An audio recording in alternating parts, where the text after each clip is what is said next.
ஒரு kidney transplant பேஷண்ட்டாக உங்கள் வாயில் வந்து ஒரு துர்நாற்றம் அடிக்கும். ஓகேங்களா? எப்போவும் இருக்காது, எப்பயாவது இருக்கும். ஸோ அப்படி இருக்கு அப்படின்னா நீங்கள் யோசிக்கவே வேண்டாம், போய் தண்ணி நிறையா குடிங்க. ஃபஸ்ட்டு இந்த லிசரின் மவுத் வாஷ் இருக்கு இல்லையா, அதை எடுத்து வாயை கொப்பளிச்சிடுங்க. கொப்பளிச்சிட்ட பிறகு அந்த ஸ்மெல் இருக்கும். ஆக்சுவலாக கொஞ்சம் நேரம் கழித்து, ஒரு 20 மினிட்ஸ் கழித்து அந்த லிசரின் மவுத் வாஷை 30 செகண்ட்ஸ் மவுத் வாஷ் பண்ணுங்கள். ஓகே, பண்ணிவிட்டு துப்பிடுங்க. அதுக்கப்புறம் 20 மினிட்ஸ் கழிச்சு தண்ணி குடிங்க. ஒரு 1/2 லிட்டர்லேருந்து 1 லிட்டர் குடிங்க. குடிச்சிங்கன்னா அந்த வந்து வர பேட் ஸ்மெல் போயிடும். இந்த பேட் ஸ்மெல் எதனால் வருதுன்னு பார்த்தீங்கன்னா, நம்ம உடம்புல சால்ட் இருந்தாலே அந்த ஸ்மெல் வரும். சால்ட் அதிகமாக இருக்குது, நம்ம யூரின் பாஸ் பண்ணலைன்னா வரும். ஸோ நம்ம சால்ட்டை எடுத்துகிட்டு தண்ணி குடிக்காமல் படுத்திருப்போம், இல்லை யூரின் பாஸ் பண்ணாமல் படுத்துட்டோம் அப்படின்னா தூங்கி எழுந்த பிறகு இந்த மவுத்தில் இருந்து, நம்ம வாயிலிருந்து இந்த துர்நாற்றம்ங்கிறது வரும். இது பெரும்பாலும் நீங்கள் தூங்கி எழுந்த பிறகு தான் வரும், மற்ற நேரங்களில் அது இருக்காது. ஓகே, மத்தியானத்தில் தூங்கி எழுந்து இருக்க சொல்லோ, இல்லை நைட்டு தூங்கி எழுந்திருக்க சொல்லோ, நீங்கள் ஈவன் ப்ரஷ் பண்ணிவிட்டு வந்தாலும் அந்த பேட் ஸ்மெல் உங்கள் வாயில் இருக்கும்.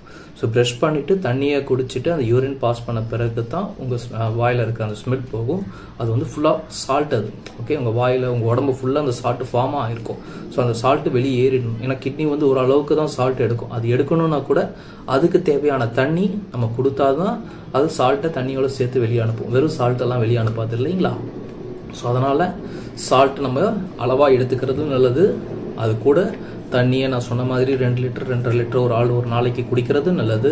அதை அளவாக வச்சு கரெக்டாக குடிக்கிறது ரொம்ப நல்லது. ஓகேங்களா? அதாவது ஒரே ஸ்ட்ரோக்கில் 2 லிட்டர் குடிச்சிடாமல் விட்டு அப்பப்போ எந்தெந்த ஸ்பேஸில் குடிக்கணுமோ அந்தந்த ஸ்பேஸில் குடிக்கிறது நல்லது. நீங்கள் மிட் நைட்டில் இப்போ உதாரணத்துக்கு ஒரு 11 மணிக்கு 11:30 மணிக்கு எதையாவது சாப்பிட்றீங்க அப்படின்னா, அப்போ தண்ணியை குடிச்சிட்டு, நல்லா தண்ணியை குடிச்சிட்டு போய் படுத்தீங்கன்னா நீங்கள் தூங்கவே முடியாது. ஏன்னா அப்பப்போ யூரின் போயிட்டு வரதுக்கே சரியாக இருக்கும் இல்லையா?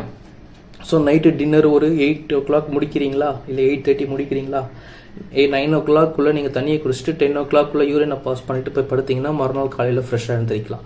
இல்லைனா நடுப்புற நீங்கள் யூரின் பாஸ் பண்ணுறதுக்கெலாம் எழுந்திரிக்கிற மாதிரி வரும். ஸோ அதனால் இந்த சால்ட்டை கரெக்டாக மெயின்டைன் பண்ணுங்கள். குடிக்கிற தண்ணியை கரெக்டாக மெயின்டைன் பண்ணுங்கள்.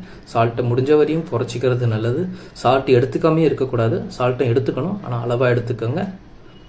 கிளியராக இருக்கும். மவுத் வாஷை, அந்த லிசரின் மவுத் வாஷை மெயின்டைன் பண்ணுங்கள். கோல்கேட்லாம் இருக்காங்க, ஆனால் நமக்கு வந்து அந்த கோல்கேட்லாம் அந்தளவுக்கு கம்ஃபர்டபுளாக இருக்காது. ஏன்னா அதில் பவர் இருக்காது. லிசரினில் இருக்கிற அளவுக்கு நமக்கு பவர் கோல்கேட்டில் மற்ற இடத்துலலாம் நான் ஃபேஸ் பண்ணது இல்லை. லிசரின் நல்லாயிருக்கும். ஓகே, அதில் நிறையா ஃப்ளேவர் இருக்குது.